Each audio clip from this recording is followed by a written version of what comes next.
السلام عليكم. اليوم جينا هنا للغردايه، جايين من المانيا.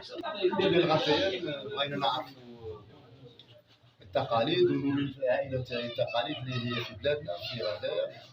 غردايه الجميله المحافظه لانها طيبين ومعروفين في كل القطر الجزائري، ورحبوا بنا فرحوا بنا وراونا شفنا كل الجميل. الان شفنا كل الجميل ومازال قدام الخير ان شاء الله. أنا جاي من ألمانيا وكنت نحكي دائما للألمان باللي البلد الوحيدة في الجزائر اللي جميلة ونتمنى نزورها ويزورها الناس في قلبنا كل الجزائريين، هي بلاد غردايه اللي تلمنا ونحبوها ويحبونا.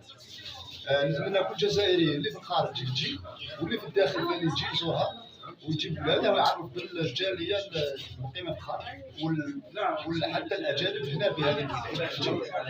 وانا قادم نقول كلمه وصي بالالمانيه للالمان اللي يفهم اللغه الالمانيه بيجي لها. Ich wünsche euch alle willkommen hier in die Stadt Ardea in Algerien, in Südsahara, und die Leute sind sehr nett und kann man also diese sehr schöne Stadt besuchen mit diese sehr nette Leute auch und schöne Essen, gute Essen und lecker Couscous auch hier und die Reise hier in Ardea, das wird sehr schön und viel Spaß. Danke. هذا يتسمى منبر تاع الشباب.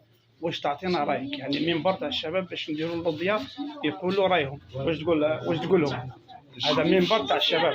هذا الشباب نقول لهم تاع الغردايه نقول لهم اشتغلوا مليح ولازم تخلوا التقاليد تاعكم تقعد تقعد هنا في غردايه وما تروحش والتقاليد خاصه، لكن الناس تقدر الانسان حتى ولا كان في الخارج ولا كان هنا تقدره وتحترمه في التقاليد تاعه، في الشخصيه تاعه واللغه تاعه. السلام عليكم.